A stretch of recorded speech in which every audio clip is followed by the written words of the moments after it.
What's going on, everybody? So you're wondering how the Gunsmith works. Maybe you've gotten to a point where you can start building some juicier kits, heading into some raids, and start surviving some more PvP. This video is going to be geared towards newer players who haven't fiddled with the Gunsmith much, but if you do have some experience, maybe stick around and perhaps there's something you'll learn that you didn't know before. Guys, if you find this video helpful, please let me know in the comments, and let's go ahead and jump right in. So first things first, we need to think about our play style. Are we going to be a pusher? Are we going to use operators that work well with pushing heavily like an SMG, maybe even a shotgun? Are we going to try and keep some distance, trying to get some range kills, keep some distance between the bad guys and us, in which case we want to look at marksman rifles, snipers, and rifles, although the rifles you can also push with and be pretty comfortable doing so for the most part. So that being said, let's go ahead and build us a rifle today. And we are going to start with one of my favorite guns and one of the metas in all of Delta Force. This is, of course, the Scar. It's got a little slower of a fire rate than some of the other assault rifles, but it does a ton of damage and definitely one of the meta guns in the game due to the headshot multiplier. It puts people down extremely quickly, and you don't have to build a $600,000 gun to be competitive and to have a really steady no recoil gun. Now, what I want to draw attention to right away, right off the bat, is this details button. And you can consult this details section throughout the building process, but let's go ahead and click on it and start. So if you're confused about what some of the terminology is as it pertains to the guns, click that details button. This will tell you exactly what these terms mean. So damage, it just tells you how much damage you're doing to people who don't have armor or whose armor is broken. Control, this is the weapon's actual recoil, and what is really great about this page is it tells you the recoil pattern. So as you can see, the Scar has a slight S recoil pattern, very easy to control. It's essentially almost all vertical with a slight horizontal, and as we do this build, you'll see it get more straight and centered as we go. Some of the things to keep in mind, this gives you different multipliers for different segments. So there's full auto vertical, horizontal multipliers, there's single burst multipliers, and then your just straight up firing stability. Handling, this is going to be your ADS speed, how fast you move while aiming down sights, etc. This is extremely important, and you don't want to completely sacrifice in the name of control and stability, but you'll see as you put some attachments on to increase the control and stability, it may also decrease the handling, so there's going to be a sweet spot that we want to hit. Stability, this is basically your flinch reducer as well as your camera stability. So this isn't actual recoil, but this is your visual recoil. So how much your gun is going to shake while you shoot it. And you can see some of the sub attributes here. And this gives you the lens stability. So again, that's your camera. This gives you the movement as you move while ADS, as your gun bouncing all over the place, your flinch multiplier, etc. Then accuracy, you don't need to worry about this one too much when you're building ARs especially. This is basically your hip fire stats. There are builds, though, with submachine guns that are hip fire demons like the Vector, like the P90, like the MP5, where this is actually a very important one to check out and take into account. All right, so with that, let's go ahead and go back and start building our Scar. All right, so if I were building a new gun from scratch, I would start with the barrel. Now, the barrel is going to give you sometimes extra attachments, extra slots, and it's going to greatly change basically the use of your weapon. Are you going for a range? Are you going for something you can push with and have a lot of handling? For a Scar, we typically would want to have range. This is good for medium and long range engagements. So if we click on this Beaver long barrel, you'll see it actually opens up new slots for us to attach things like lasers and grips. And then we also will see the stats here. This is going to increase your range, muzzle velocity, so bullets will travel faster, increasing your effective range. This increases your control dramatically, slight increase of stability, and then the handling decreases a bit. -7 isn't terrible because we can make up for that easily down the road. So let's go ahead and go to the preview. Next up, now we know what scope we need, or roughly what we need, because we are going for a range build based on the barrel that we chose. So if we go into the optic, there's all sorts of optics to choose from. Okay, the one that I personally prefer on these kinds of builds is the 1.5x5 recon scope. That's a little bit expensive. It's about 60 grand. It's very popular. But it does improve your stability, and obviously it gives you a little bit of the zoomies. You can do the 1.5 for close range or 5x for farther. I will warn you guys, once you start to zoom in on the higher scopes like the 5x on this one, it does significantly increase the amount of bounce you're going to see down sight. So whenever possible, try to fire at the 1.5 or whatever your lowest actual zoomy is. Okay, next up, knowing this only has a 20 round mag in the SCAR, I have to put the 30 round mag on. It stinks to do that because this does decrease our handling by 8, but we don't really have a choice. 20 rounds just isn't enough in an AR like this. We're always going to include this mag assist. It's just basically free handling. It gives you a +1 to handling. Just choose a color that you want. It's very cheap. And you can see the lower this number is here in the multiplier, the better. This means you're taking your base, say vertical recoil, and you're decreasing it. So we decreased the vertical recoil multiplier as well as all of these. So you can see on the visual over here, the groupings are actually quite a bit tighter. Just look at the bottom two. You can see the first 2 shots are basically a slight bend to the left, but a straight vertical. And then this one is obviously the beforehand is a little bit different, a little bit more significant of a recoil pattern there. But we're getting this closer to a straight center instead of a horizontal back and forth. You can see our handling has gone down significantly, so we'll have to focus on improving our handling here in the near future. And you can see the stability has also increased, and you can see the stats here that we've changed as well. Accuracy, don't really care about. I'm not going to really hip fire anybody with the SCAR. Okay, so just click the little lines to get out of that. And now we know we need more. Obviously, we want to keep increasing our control and our stability, but we also need to focus on handling. So let's take a look at the stocks now. So there's a couple choices that I typically go with here on the stock for the SCAR. All right, I do like this Spec Ops stock because it increases both your control and stability quite a bit. But again, we are going to decrease our handling. You can go with a stock such as this, the buffer tube stock. And this increases your handling while decreasing your stability. But again, we can make up for that difference by the various attachments. So this is a consideration here going with the buffer tube stock. Let's take a look at some of our other options. The skeleton stock is actually phenomenal.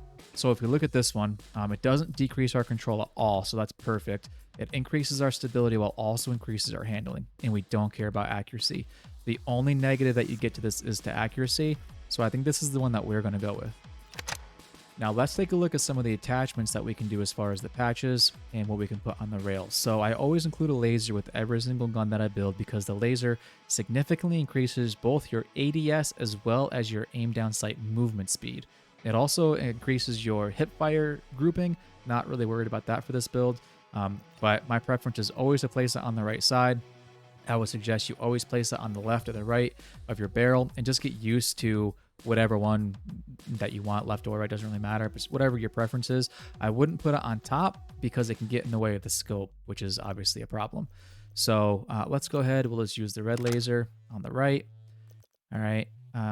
Left rail, we're going to put patches on. We don't need a second laser. Some people put second lasers on. I do with my SMGs. I don't think it actually does anything other than just visual. I just like the way it looks. And we need to continue to increase our handling. So typically with the SCAR, I'll use patches that improve my handling. So let's go ahead and fill out all the patches for handling. Now, there's 3 extremely important attachments that we haven't touched yet. That would be the foregrip, the muzzle, and the rear grip. So let's see where we're at as far as the details. So we've increased our control, and you can see again, this grouping is changing as we go. Handling is still down from the base, but it's not as bad as what it was just a minute ago. And stability is phenomenal. The stability is very high. So I think what we want to look at is increasing the control. And if we can increase the handling, but I think the primary focus right now needs to be on control. Okay. So let's actually go into the firing range and test this thing out. So you can test it on the dummies. Okay. What I like to do just to get a feel for the actual visual pattern, I'll shoot this wall. And you can see it's very tight to the center. Okay. And now knowing that we have a vertical recoil, I don't want to say problem, but that's our biggest challenge with this one so far. There is a fantastic attachment that you want to look at here. There's a vertical and horizontal compensator. Okay. And you can see these specifically are vertical control pieces or horizontal control pieces. We don't really need to worry about the horizontal. We need the vertical. Okay. Now we're going to preview that. We're going to go back into the firing range. Now we'll see where we're at. Okay, much better. Okay, so now we are back to our build screen. Let's take a look at our stats here. So you can just a quick glance. Our range has increased, control, stability have all increased, our handling and accuracy have decreased. Let's see what we can do for handling now. So let's take a look at the grips that we have. And we also have 4 grips. All right. Typically with my grips, it depends on the build, honestly. But I usually go for handling for the actual grip. So let's take a look and see. This is one that I typically really like is the Phantom Rear Grip. You can also go with like an AR Heavy Tower Grip because this one improves everything moderately. There's no detriment to it. And then you can add another piece to it with the grip mount and improve the stats that way as well. And as you can see, it's one of the more expensive ones, so it's very popular because of that additional piece that you can do. But for the purposes of this build, I'm going to go with the Phantom Rear Grip. All right, now we're closer to the original handling of the gun. I think we're probably pretty good there, although these ergo grips can actually increase stability, or rather, I'm sorry, control, as well as the handling. So kind of a trade-off. We need to figure out where we need to be on this one. We can really increase the control out there with the Resonant Ergo, or with the MK2, we can increase the control and the handling, which I think is the way I want to go on this one. You can also go with something like a CR Prism hand stop. It's very popular because there's no negatives to it. It just enhances your control. One of my favorites is the Phase Combat 4 grip, and it's one of the most expensive grips because just like the grip on the back there for the hand grip, the Phase Combat grip, there's no negatives really except for the ADS movement speed. This increases everything moderately. But I think what I'd like to do, let's test out this Resonant MK24 grip because it enhances our stability. I'm sorry, again, our handling and our control, and it decreases our stability just a smidge. So let's take a look at that. Now, the other thing that we need to do as well, that I don't always do with every single gun, but we can take a look at our calibrations, okay? Now, we can't do this until we actually purchase the gun. So let's go ahead and do that. I'm going to purchase this gun. So this is almost a $500,000 gun. There are cheaper builds that you can do. You sacrifice some things, but again, it's going to depend on your playstyle, where you're at economically, and how much you want to spend on a gun. Let's go ahead and buy this gun. Okay, so now we actually calibrate this puppy. Before we do any calibrations, let's head to the firing range, and let's see how this feels.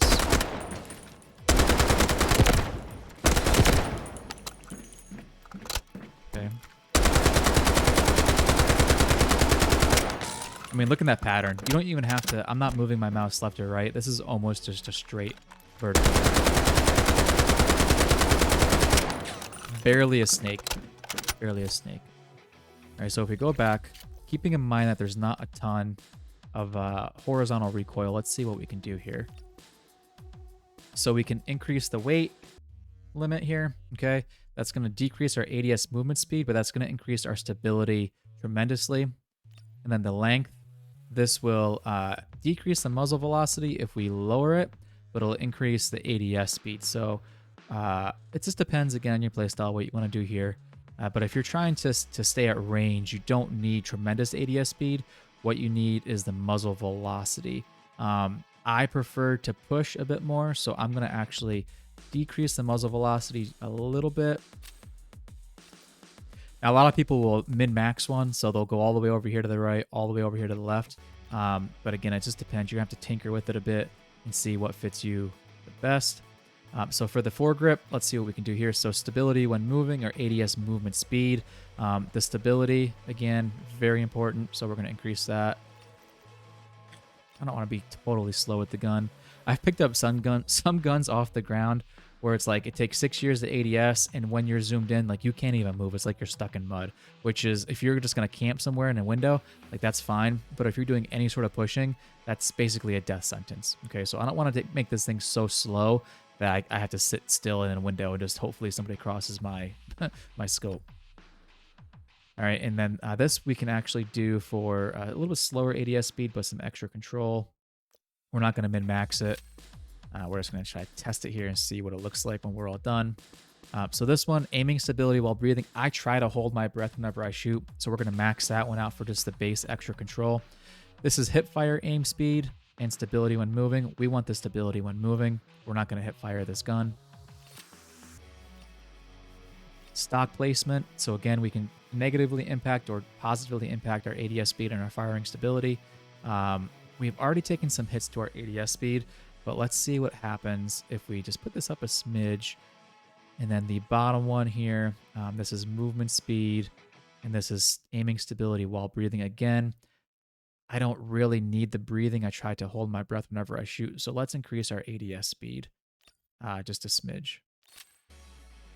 And then the optic, I don't mess with these. This is your zoom and your eye relief. So you can take the zoom down 0.5 or increase 0.5.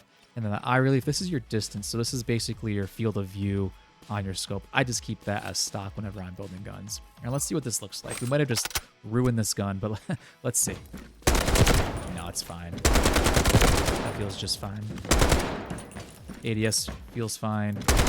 Stability feels fine. Recoil's great. I think we built a good gun.